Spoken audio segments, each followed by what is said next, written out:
David Park stood at the apartment window, watching the city lights flicker against the evening sky. The apartment management had sent him a strange email 2 weeks ago about an unusual roommate assignment. An interstellar research exchange program had selected him to host an alien researcher, and today was the day of her arrival. The doorbell rang precisely at 7 p.m.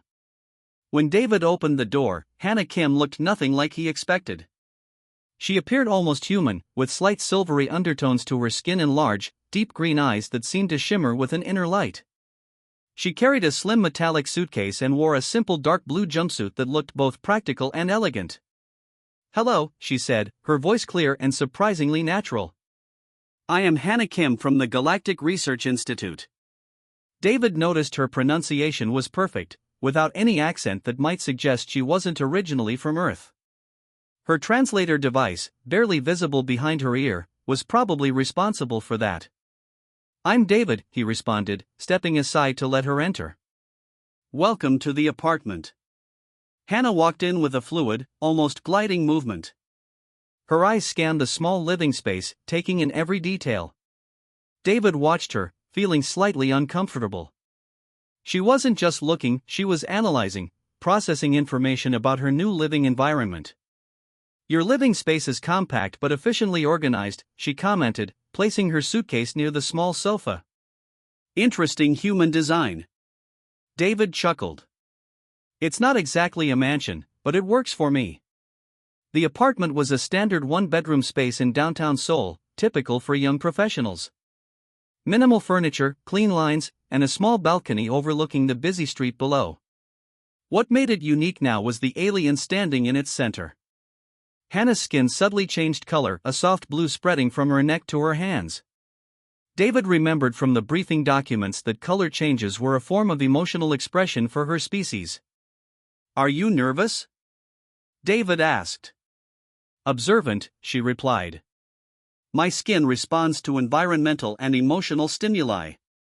The blue indicates adaptation and mild anticipation." Her translator converted her complex biological communication into simple human language, making their interaction surprisingly smooth. David showed her around the apartment. The kitchen was small but functional, with modern appliances.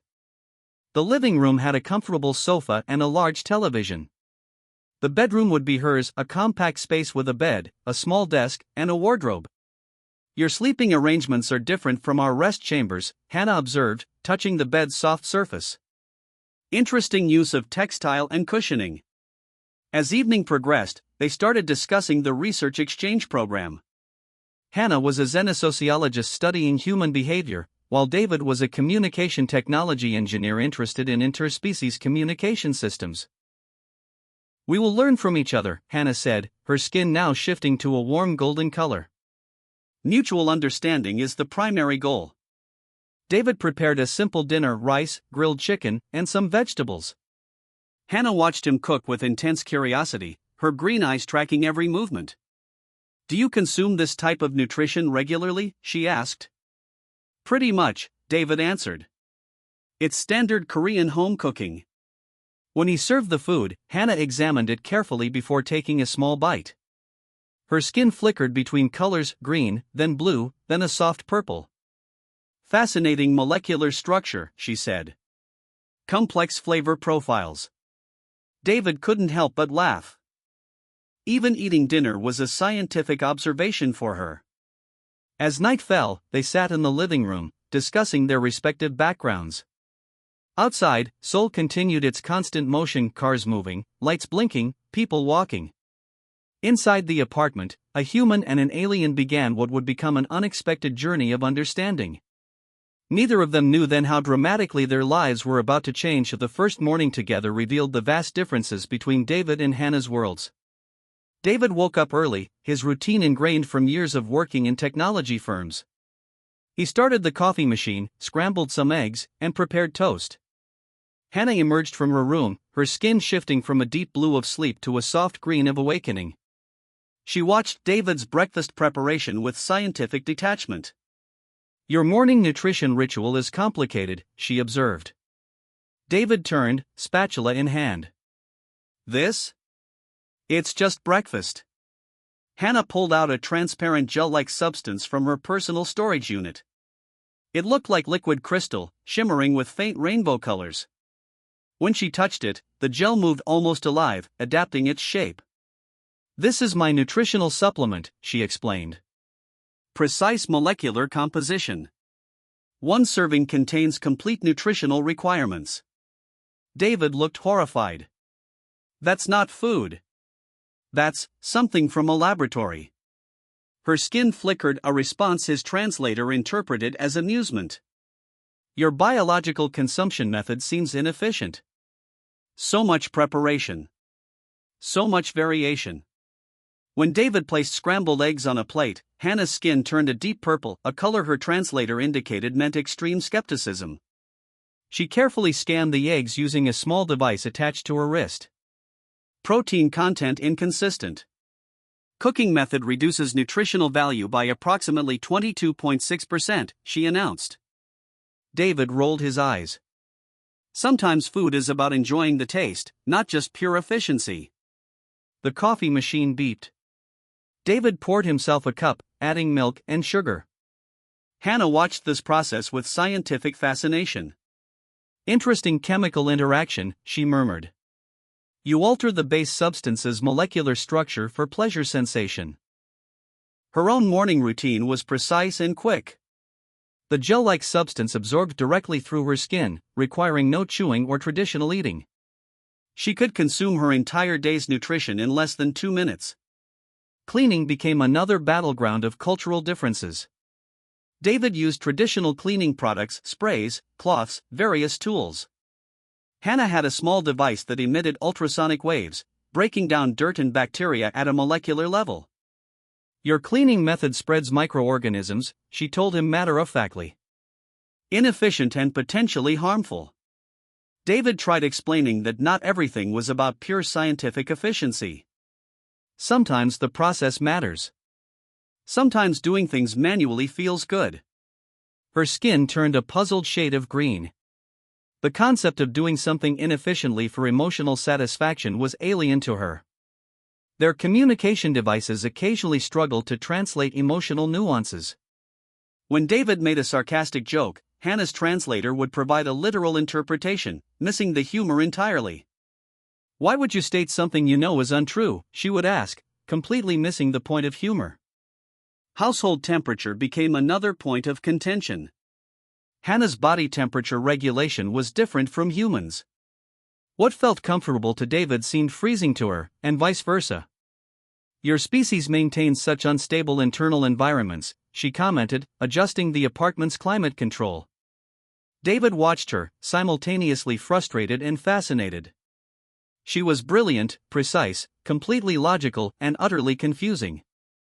By evening, they had established a tentative understanding. Not agreement, but a willingness to observe and learn. David realized Hannah wasn't trying to be difficult. She was genuinely trying to understand human behavior through scientific observation. As night fell, they sat in the living room. David watched television. Hannah analyzed data on her holographic screen. Two completely different beings, sharing a small apartment, beginning to learn each other's languages, not just of words, but of culture, behavior, and perception. Outside, Seoul's lights blinked, a city of millions continuing its endless dance, unaware of the small cultural revolution happening in one modest apartment. The communication system in their apartment started malfunctioning on a quiet Tuesday afternoon. Random static burst through speakers, digital screens flickered, and smart devices began sending nonsensical signals. David's initial attempts to fix the problem failed. He checked circuit boards, reset network connections, and ran multiple diagnostic programs. Nothing worked. Hannah watched his frustrated efforts with calm observation. Her green eyes tracked every movement, analyzing his problem-solving approach. "Your method is linear," she finally said. "You're approaching the problem through human technological constraints." David stopped, screwdriver in hand. "What does that mean?" She moved closer, her silvery skin reflecting the dim apartment light. Her slender fingers touched the main communication hub, sensing something beyond visual inspection. "This system has a hybrid design," Hannah explained. part human technology, part advanced quantum communication interface. David realized she was right. The apartment's communication system was part of a new experimental urban network, combining traditional digital infrastructure with quantum communication principles. "Can you help me fix it?" David asked. Hannah's skin shifted to a golden color. Her translator indicated this meant collaborative excitement. She connected a small device from her research kit to the communication hub. Lines of complex mathematical equations in quantum algorithms began streaming across the screen. David watched, amazed. Her approach was completely different from traditional troubleshooting. Where he saw a problem, she saw a complex mathematical puzzle. Her alien perspective transformed a standard technical issue into an intricate system of interconnected possibilities. They worked together for hours. David's practical engineering skills complemented Hannah's advanced computational thinking. His hands manipulated physical components while her device restructured the underlying communication protocols. "Humans are remarkably adaptable," Hannah commented during their work. "You solve problems through intuition and creativity, not just pure logic." David grinned. "Is that a compliment?" Her skin flickered, a response his translator interpreted as mild amusement. As evening approached, the communication system slowly stabilized. Signals became clear, digital screens displayed correct information, and smart devices resumed normal functioning. "We did it," David said, feeling a sense of shared achievement. Hannah's skin turned a warm golden color. Collaborative problem solving. Effective. Their success marked a turning point. They weren't just roommates anymore. They were becoming a team. That night, they celebrated with David cooking a simple meal and Hannah analyzing its molecular composition. Outside, Seoul's lights continued blinking, unaware of the small breakthrough happening in one ordinary apartment. Two beings from different worlds, slowly learning to understand each other, not through words, but through shared challenges and mutual respect. The alarm pierced through the apartment's silence at 3:47 a.m. Emergency broadcast signals flashed on every digital screen, warning about an unprecedented solar radiation event approaching Earth. David jolted awake, his engineering training kicking in immediately. Hannah was already analyzing incoming data, her skin shifting rapidly between colors indicating intense computational processing. "This is not a standard solar storm," she announced. "Radiation levels exceed normal astronomical predictions by 327%. Research stations across the globe were reporting potential catastrophic consequences. Satellite communications were already experiencing massive interference. If the radiation wave continued unchecked, it could disrupt global technological infrastructure." "We need a shield," David said, moving towards his technical workstation. Hannah's quantum communication device was already processing complex mathematical models. Her alien technology combined with David's practical engineering skills created a unique approach to the problem. "Traditional electromagnetic shields won't work," she explained. "We need a quantum adaptive barrier." David understood quickly. They weren't just protecting electronic systems, they needed a dynamic shield that could adjust in real time to changing radiation frequencies. Using components from David's engineering kit and Hannah's advanced research equipment, they began constructing a prototype. Her fingers moved with inhuman speed, recalibrating quantum algorithms. David's hands worked on physical circuit integration. Their apartment transformed into a makeshift research laboratory. Holographic displays showed global radiation patterns. Complex equations danced across screens. The fate of global communication systems might depend on their collaborative effort. "Your human intuition is providing unexpected solutions," Hannah commented. Her skin glowed a bright amber, a color indicating intense intellectual excitement. David smiled. "Sometimes breaking rules creates the best innovations." Hours passed. Outside, Seoul remained unaware of the potential technological apocalypse being prevented in one small apartment. Their prototype started taking shape, a quantum adaptive shield generator that could dynamically respond to changing radiation frequencies.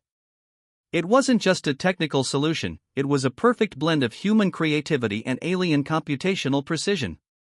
As the solar radiation wave approached its peak intensity, their device powered up. Monitoring stations worldwide would later describe it as a miraculous intervention that prevented total technological collapse. When the crisis passed, David and Hannah looked at each other. They weren't just roommates or researchers anymore. They were partners who had just saved potentially billions of technological systems. "We make a good team," David said quietly. Hannah's skin turned a warm, stable golden color, her version of a smile. The sun rose over Seoul, casting its first light on a city that would never know how close it came to a technological disaster. In one apartment, a human and an alien celebrated their unexpected victory. Two different species, united by intelligence, curiosity, and the ability to see beyond their individual limitations. The days following the solar radiation event changed everything for David and Hannah. Their collaborative success transformed their relationship from reluctant roommates to respected partners. Scientific institutions worldwide wanted to understand how they had developed such an innovative solution. Research conferences requested detailed presentations about their unique approach to problem solving. David discovered that Hannah's perception of human interaction was gradually evolving. She was learning that efficiency wasn't just about mathematical precision, but also about creative thinking and emotional intelligence. Hannah's reports back to her Galactic Research Institute highlighted something unexpected: humans possessed an adaptability that her own species had never fully appreciated. Their ability to improvise, to think beyond structured algorithms, was a remarkable evolutionary trait. One evening, they sat on the apartment balcony overlooking Seoul's bustling streets. David noticed Hannah's skin was a stable, warm golden color, what he now understood as a state of contentment. "When I first arrived," Hannah said, "I saw humans as chaotic, inefficient beings." David chuckled. "And now?" Her skin shifted slightly, displaying a complex pattern of colors representing nuanced emotions. "Now I see complexity. Potential." Their research collaboration continued. They published joint papers that bridged human and alien scientific methodologies. Their work became a model for interspecies cooperation, proving that different perspectives could create extraordinary solutions. The apartment that once felt like a strange experiment now felt like a shared space. David's coffee mug sat next to Hannah's nutritional gel containers. His engineering tools mixed with her quantum research equipment. They had created something more than a living arrangement. They had created understanding. As months passed, other research institutions began implementing collaborative models inspired by their work. David and Hannah had become inadvertent ambassadors of cross-species communication. "We are different," Hannah would often say, "but difference does not mean division." David realized that their journey was about more than scientific research. It was about breaking down barriers, challenging assumptions, and discovering that intelligence and compassion had no species limit. The city continued its endless dance outside their window. Lights blinked, people moved, technology hummed. And in one small apartment, a human and an alien continued their quiet revolution of understanding. Two beings. One home. A universe of possibilities.